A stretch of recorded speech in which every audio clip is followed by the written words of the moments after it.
to make the judgment of who was going to be on the donkey of the day. They chose you. Yes. The Breakfast Club, bitches. Who's donkey of the day today? Well, Ed Sheeran, donkey of the day for Thursday, August 22nd, goes to 62-year-old Antonio Riano. Now, I'm telling you right now, when Trump and Fox News hear this story, they're going to blame Democrats. Okay, this story will be used as an example as to why America needs stronger borders. We have some people who are on the far right who listen to the Breakfast Club. I met some of them last night at the DNC, and I guarantee you when they hear this story, they are going to scream, build the wall. See, Antonio Riano killed a man 20 years ago, a 25-year-old man named Benjamin Bacara, sending healing energy, love, and light to the family of that human. Antonio killed him in broad daylight outside of a bar. December of 2004, police were called to the Roundhouse Bar in Cincinnati and found the man shot once in the head.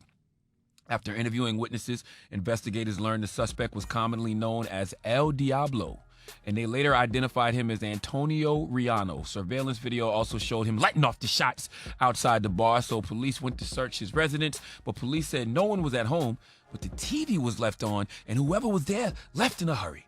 When police later searched El Diablo's home, they learned he used several fake names and had papers to create false documentation to obtain different ID, and prosecutors said Riano was in the country unlawfully at the time of the shooting. Mind you, this was 2004, so Democrats and Republicans can keep acting like the border isn't a bipartisan issue, but it is, and that's why it will take a bipartisan solution to fix it, because the border has been a problem under every administration. Now, I'm just giving you a timeline of police trying to find Antonio Riano. Okay, a teacher at the elementary school Riano's daughter attended told police they overheard the child's mother say they were moving to New Jersey, where the family had previously lived. Police contacted Jersey authorities, but they were told by their contacts that he had just left the country. Riano's baby mama told police she had just fought with Riano the night before the shooting and had left him, and that a friend drove him to Mexico. 2 years after the shooting, the owner of the home Antonio was staying in found the gun he used to kill Benjamin, and they even found out he bought ammo from a local Walmart an hour before the shooting. Now, this is where it starts to get really good. The Butler County Sheriff's Office lifted Riano as a wanted fugitive, and the case was even profiled on America's Most Wanted. So Antonio, listen to me, y'all, Antonio is a wanted fugitive who was profiled on America's Most Wanted.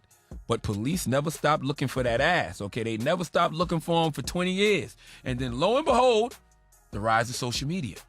Okay, Paul Newtown, the lead investigator, was searching on social media for clues to Antonio's whereabouts when he stumbled across Antonio's Facebook account.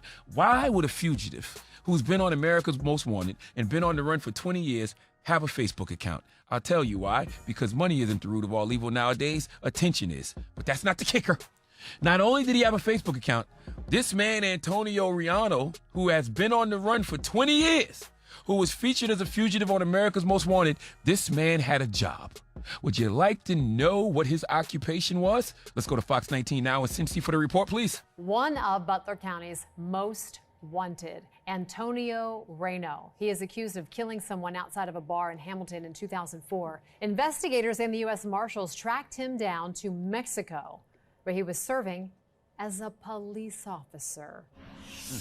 The crime scene tape has long been taken down at the corner of East Avenue and Long Street. But in 2004, this was the spot where investigators found Benjamin Bacara dead. He was shot in the face. Surveillance cameras on the building captured the ordeal, and in the days that followed, police identified Riano as the suspect and found the murder weapon hidden inside his apartment. They say the only issue was Riano had fled the country and went into hiding. That was 20 years ago. It's all about catching the bad guy and tracking him down, because I think he thought he was home free. Once the prosecutor's office located Riano, they spent several years filing paperwork with federal authorities to get him back to Hamilton to face charges. Lord have mercy. Working as a police officer. Yes, he figured if you can't beat him, join him, but continue to run from him. Okay, he was a police officer for the past 3.5 years in Mexico, which according to his lawyers shows he was not trying to hide from anyone, and his lawyers argue he has no other criminal history. Now, if you shoot a man in the head and kill him dead, do you need any other criminal history? I believe that murder is more than enough, okay? I just don't understand how you can be a fugitive on the run for murder for 20 years and become a cop. He probably got Employee of the Month as a cop every month because he always knew where to find the criminals, and that place he found them was called the Mirror. His favorite part about being a police officer was probably chasing himself to keep in shape. Antonio figured the best place to hide was in plain sight, right under their noses. He probably makes for a great cop because now he has experience on both sides of the law. Who better to catch a killer than the guy who already knows how it's done? The hypocrisy of this man to go hunt down criminals. He probably was serving warrants and everything when he himself is running from the law. I bet Antonio Riano never took any time off from his job because he knows the only person who could catch him was himself. Now Antonio is in custody.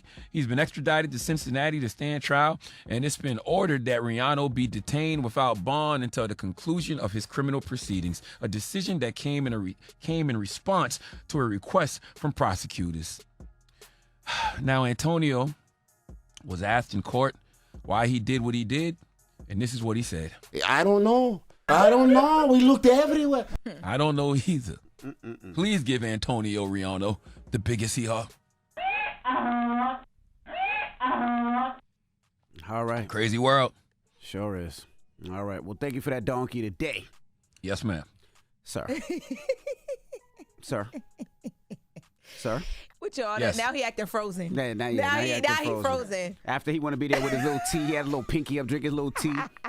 Donkey of the Day is sponsored by renowned personal injury attorney Michael the Bull Lamonsoff. Don't be a donkey when you need a fighter on your side. If you're ever injured, go to michaelthebull.com. That's michaelthebull.com. And when you mess with the bull, you get the horns.